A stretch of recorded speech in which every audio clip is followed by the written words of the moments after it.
All right. So, hello everyone. A very good afternoon to all of you. Welcome to the YouTube channel of Get Set Law by IMS. I'm your verbal ability mentor, Sanjana ma'am. And let's just wait for a couple of minutes. Let's wait for everybody to join. And then we'll begin today's practice session, right? So, we have come up with a new idea. Every week, we will be coming up with regular practice sessions. So, today we have a practice session on English language. Very soon, you'll get practice sessions on legal reasoning, followed by logical reasoning, right? So we'll be repeating this every week, something very helpful, right? So I'll just quickly see who all are joining, and then we can dive right into the session.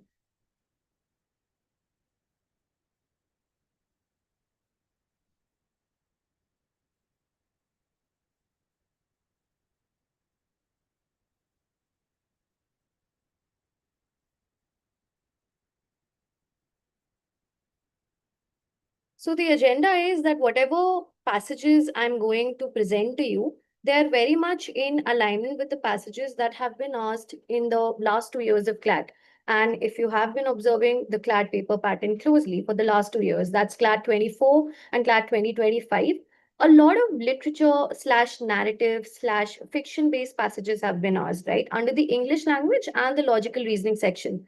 So, for starters, I just thought it fit that the first two passages should be narrative only because, question I get badgered with very often by the students is, ma'am, how do I navigate narrative passages? Because sometimes the passage can be, quite fancy. There are fancy words, the meaning of which I'm not aware of. How do I understand how much to read in what time? Right? So, all of these questions have been factored in, which is why we'll be solving these passages in another minute or so.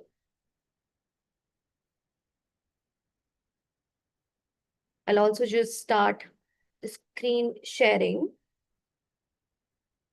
I have brought, two passages today, 6 questions each. That's pretty much how the CLAD, passages are also worded.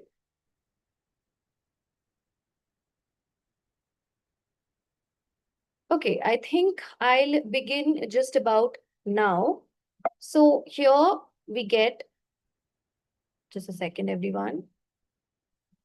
The first passage. All right. So, a very important point about narrative passages is that I don't feel you have to read in a very cherry picking manner, right? You cannot skim through it. You cannot go for shortcuts here because, according to me, every information is important. Why? Because if I have to frame questions, I can frame questions on inference, I can frame questions on vocab, I can insert an idiomatic based question, so on and so forth, right? So we'll begin right off the bat. The passage talks about Mary Lennox, right? So she's a sour-faced little girl who has been born, and she's born in India and has always been ill-tempered, right? So all of these are keywords. She's also a spoiled girl, right? Her parents have died of cholera, which is why she was sent to live with the uncle, Mr. Archibald Craven, right? In a house which is a mysterious house, right? It's a large, mysterious house on the Yorkshire moors, right? Now, she found life at this manor. Manor is a huge building here, very dull at first. So, there's a keyword describing our manor. It's very dull at first, right? The house was full of locked doors, and her uncle was mostly absent. However, and always remember, focus on despite, however, yet, but, although, right? These are transition words and they generally introduce a contrasting point in the passage. And the tone of the author also changes upon using these words. Over time, Mary began to change. So, what exactly do we mean? What is the transition? What is the change she's experiencing, right? Now, her fascination, it was caught by the tales of a secret garden. Now, this is important. So, there was a secret garden that had been locked up for 10 years since the death of her uncle's wife, right? And now, with the help of a couple of people, there's also a gardener named Ben. She eventually discovered the key and found the hidden door to the garden. Now, once she entered the garden, she was mesmerized, right? She was in awe of, she was really appreciating it. Mesmerized here is a positive word. There is definitely going to be a question based on this word, right? It's a word which is important for you to know. A high frequency word is this. So she is in awe of the neglected beauty of the place. So the place, this garden, the secret garden has been described as beautiful in a way, right? Now there is some description also given. If you want, you can go through the description. Otherwise, you can choose to skim this part, all right?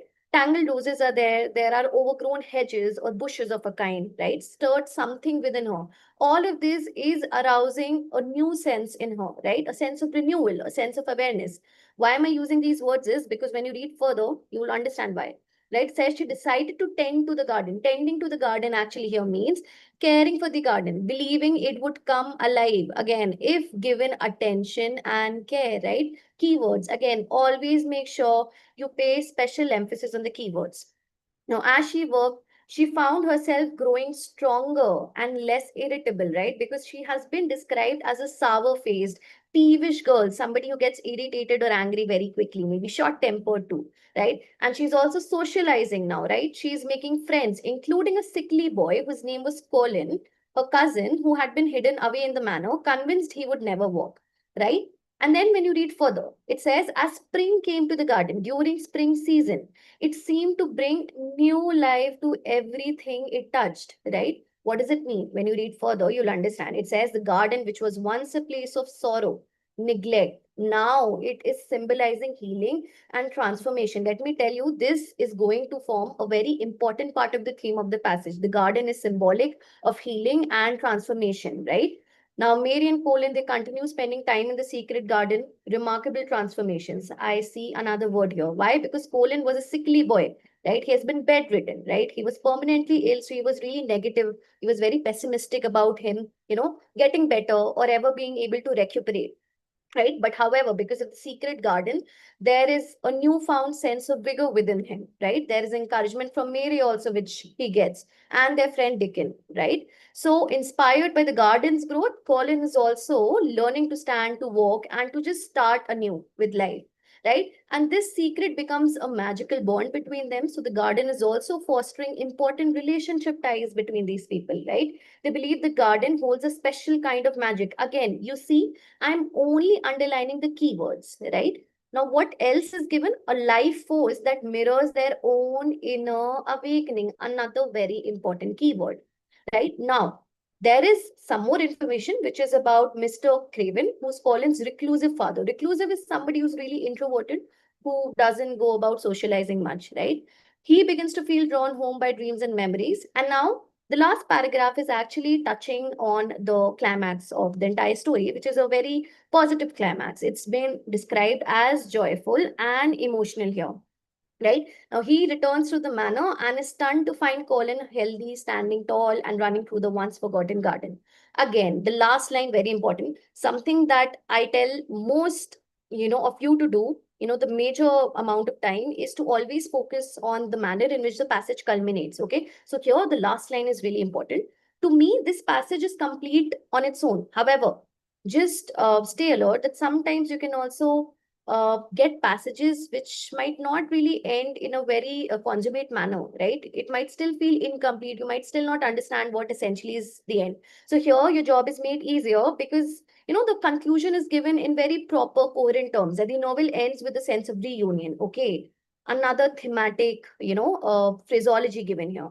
There's a sense of reunion, hope, and renewal. Again, renewal for what? The garden, the family, and each child's spirit. This is essentially how you're supposed to read a narrative passage. I did read everything word for word. You're too supposed to read it word for word. So practice as many narrative passages as possible to get a hang of it because you can't go slow with it. If you want, you can give not more than 2 to 2.5 minutes to reading and fully comprehending the passage. All right. That being the case, let's begin with the questions. Now, I'll also tell you how I would never want to revisit a passage if I have ensured that I'm able to read it properly. The first question here says, what does the garden most strongly symbolize in the passage? I remember the words used were because these were the words I had underlined. Healing, transformation, sense of reunion, right? There is a renewed sense of, transformation essentially. Now, look at all the options one by one. I believe one of the best ways is to first eliminate the bad options. Look at A. It says the consequences of isolation and grief. There is nothing negative talked about the garden. So cancel options that are talking negative about the garden, right? So option A is out. B says the dominance of nature over human will. where in the passage is the theme of nature over human will explored. And what do we mean by the word dominance? This is how we would want to create trap options, right? We're essentially trapping you into choosing the wrong option. Nothing of this sort is mentioned. B is the wrong option choice. Look at C, a space where social status is dissolved. Are we even talking about social hierarchy in the passage? The ranks? Are we talking about aristocracy? Any of that sort not mentioned, right? So option C too gets cancelled. What we left with is D. That's the correct option choice. The power of care, which can come close to describing healing and connection to inspire renewal. I did mention the word renewal several times. And there you have your correct option. Believe me, this is very much in alignment with CLAT literature passages also. In fact, the second passage is all the more relevant than this, right? So you'll have to wait for that as well.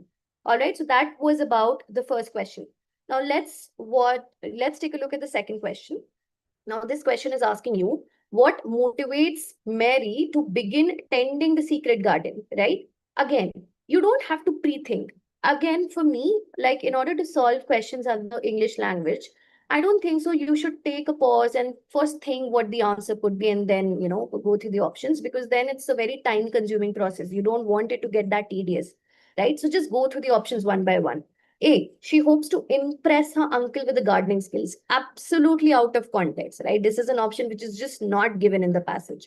B, she believes that restoring the garden will help cure Colin. Now, the story of Colin comes after her intention of tending to the garden, right? She just feels a sense of connection with the garden, right? Nothing about her wanting to ensure that Colin recovers if she starts taking care of the garden is mentioned. So that helps us cancel B. Look at C. She's fascinated exactly by the idea of bringing it back to life through care, right? Her attention is picked by a secret garden, right? So she is really fascinated by the idea of bringing it back to life through care and attention, which is why she decides to tend to the garden in the first place. And there you have your correct option. Option C here is the correct option choice, right? D says she wants to claim ownership. Absolutely irrelevant, right? So this is a ridiculously distorted option. Do not ever leave any room for making silly mistakes for questions of this nature because the questions are really easy, right? So this is about the second question. We're now going to focus on the third question. Now, this is very vocab based actually, but also going to be easy, but it could also be tricky. I'll tell you why. Read the question. It says, which of the following best describes the atmosphere of the manor when Mary first arrived? So, what we remember from a plain reading of the passage is that there was a word dull used, right? It was a quiet place. Mysterious is also used. Right of the bat, through selection, you don't always have to go for elimination. Majorly, you can go for elimination, but sometimes selection really helps. You can mark option C. It's mysterious, it's uninviting. Something about it is just not right, right? Option A is out because we are not giving a positive description about the manner in the beginning. So option A, vibrant and welcoming, is out.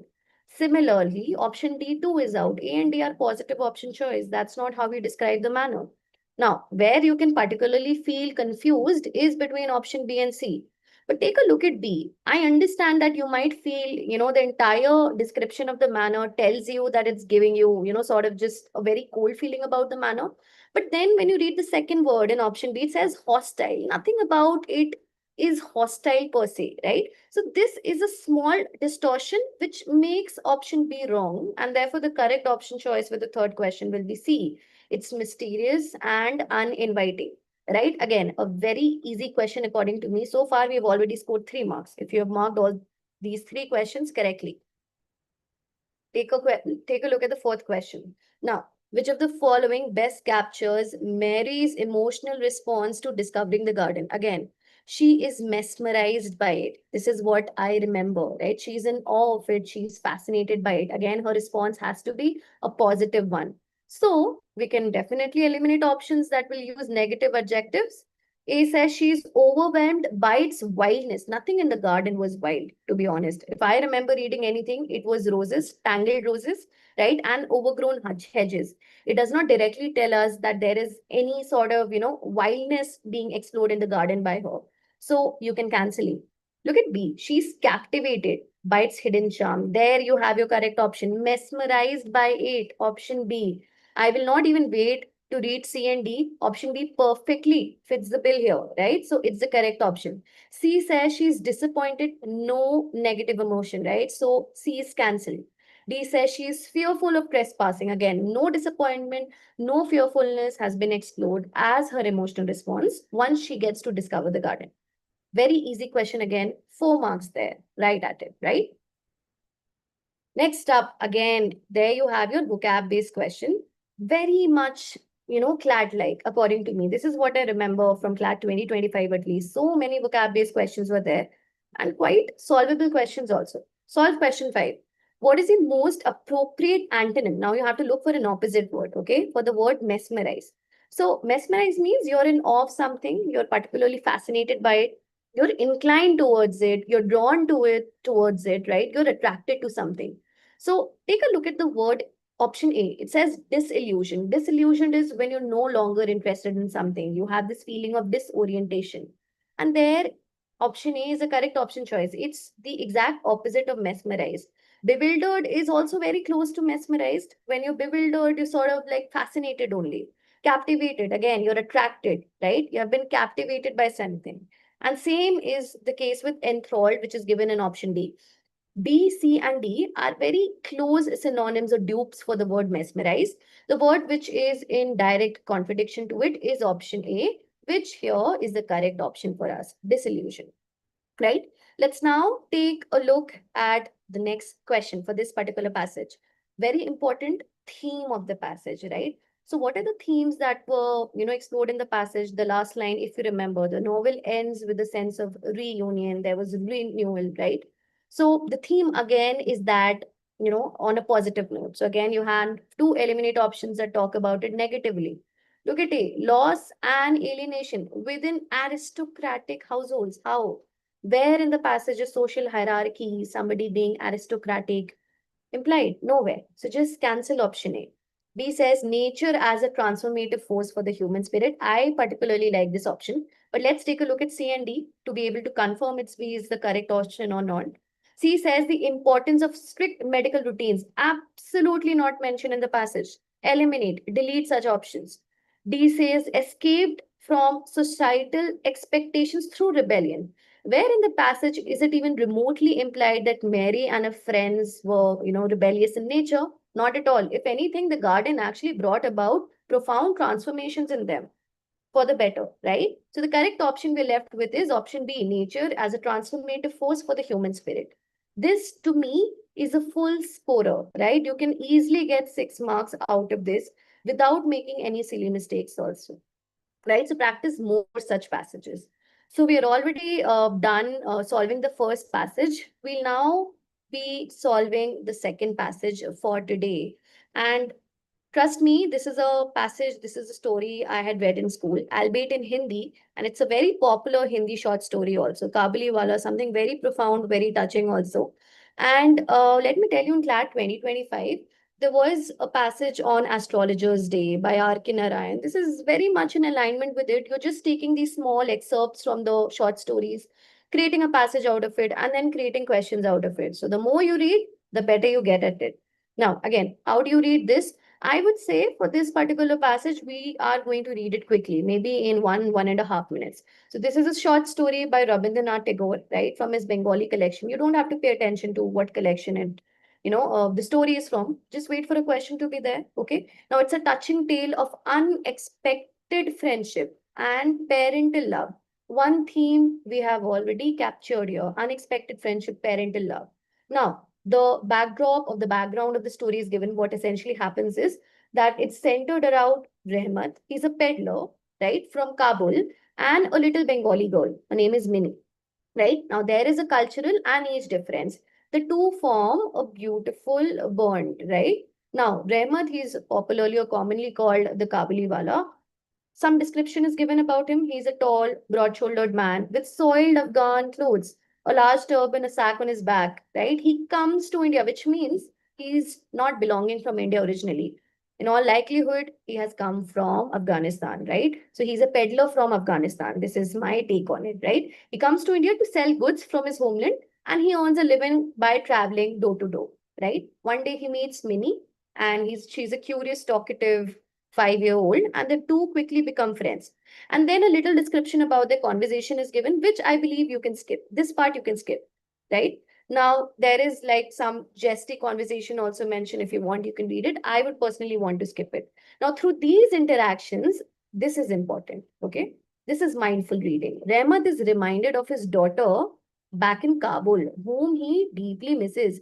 And this, therefore, does tell us about parental love. This is essentially what parental love implies, because when he's interacting with Minnie, he gets reminded of his own daughter who's back in Kabul, whom he deeply misses. Forward.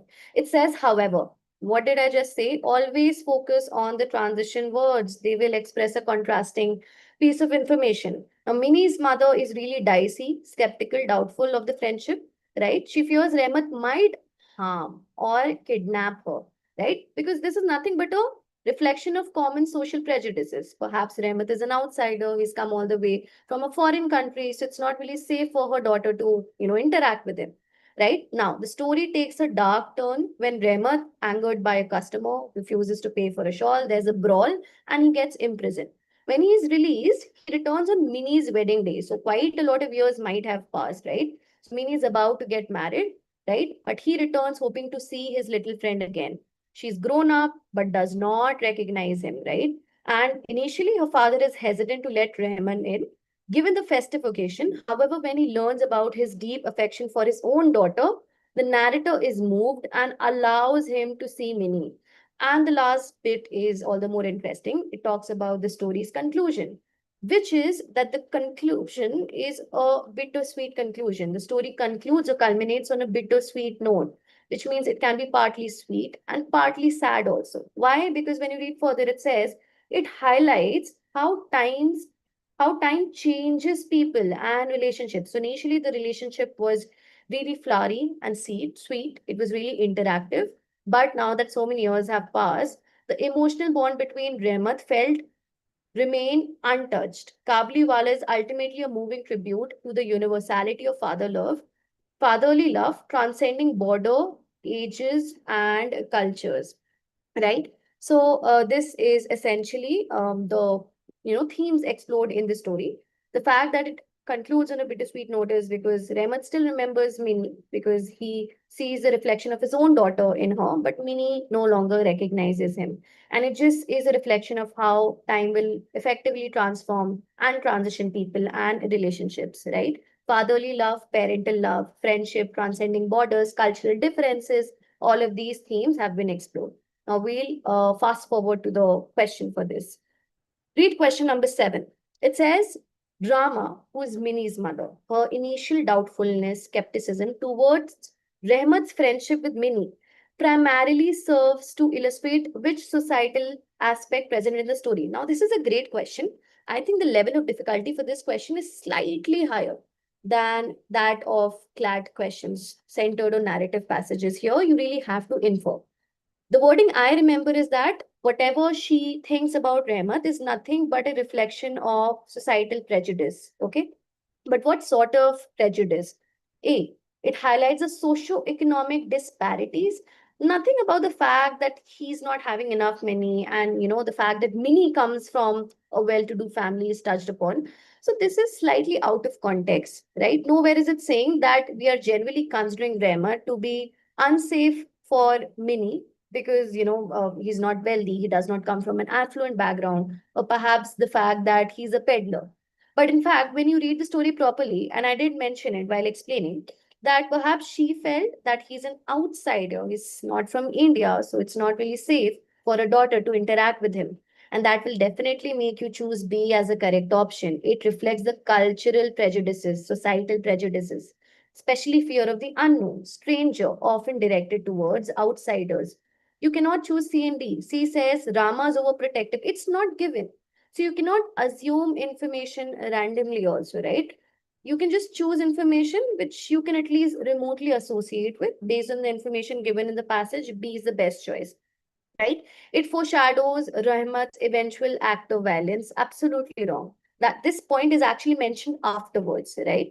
So the correct option here will be option B, right? B for Bombay. Take a look at the next question.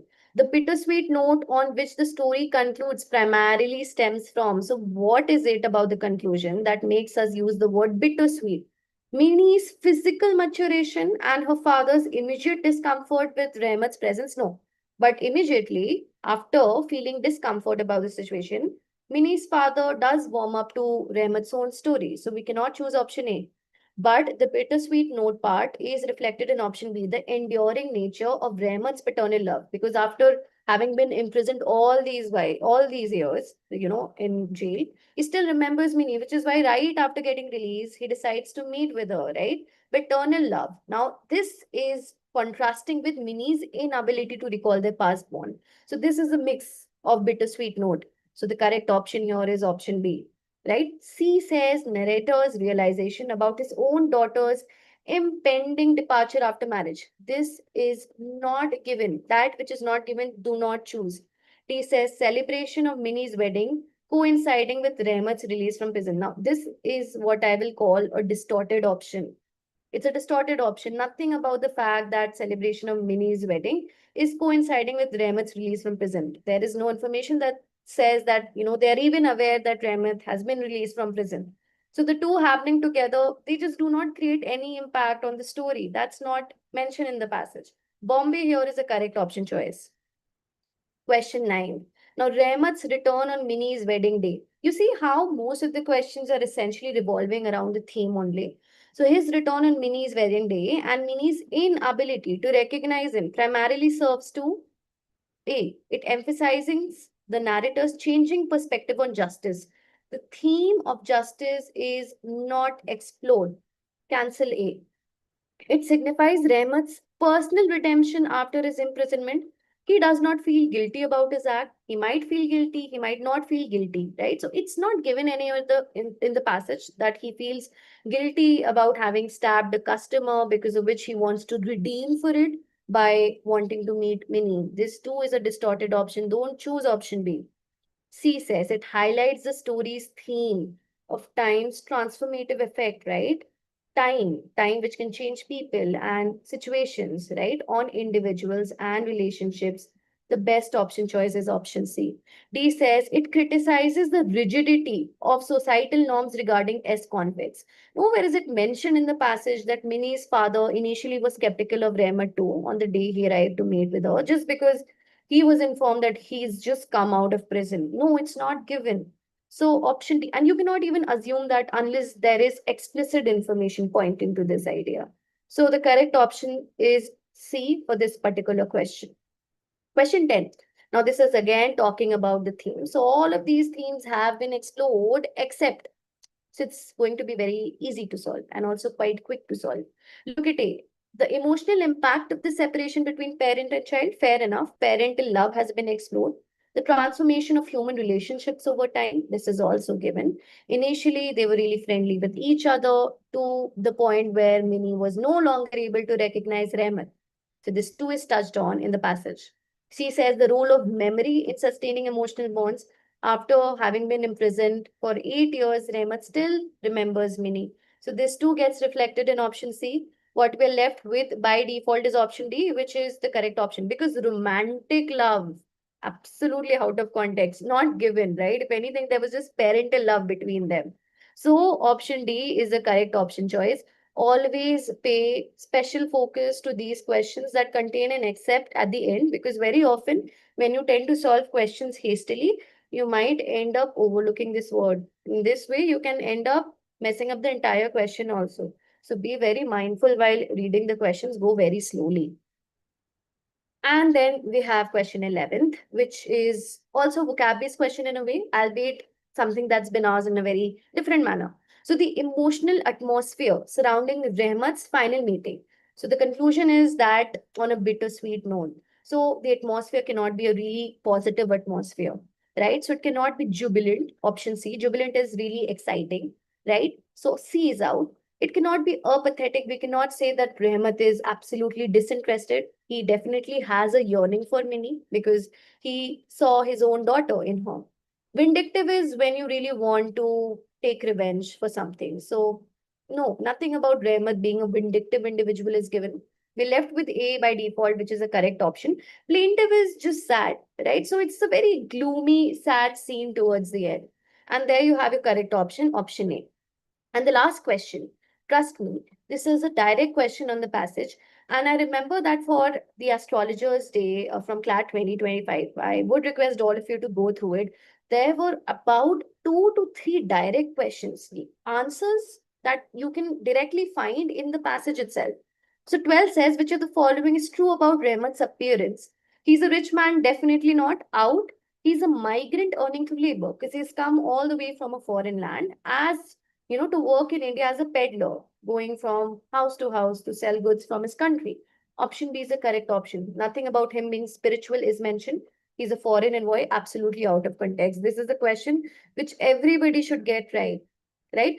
So, with that, we're done with 2 passages. I hope the information and the way I helped you analyze the passage is helpful. If you really like such, sessions, do let us know in the comment section. And I hope to see you next time very soon. Around 10th of October, I'd be coming up with another live session on logical reasoning section. All right, everyone. Thank you so much for joining. Means a lot. Have a great day.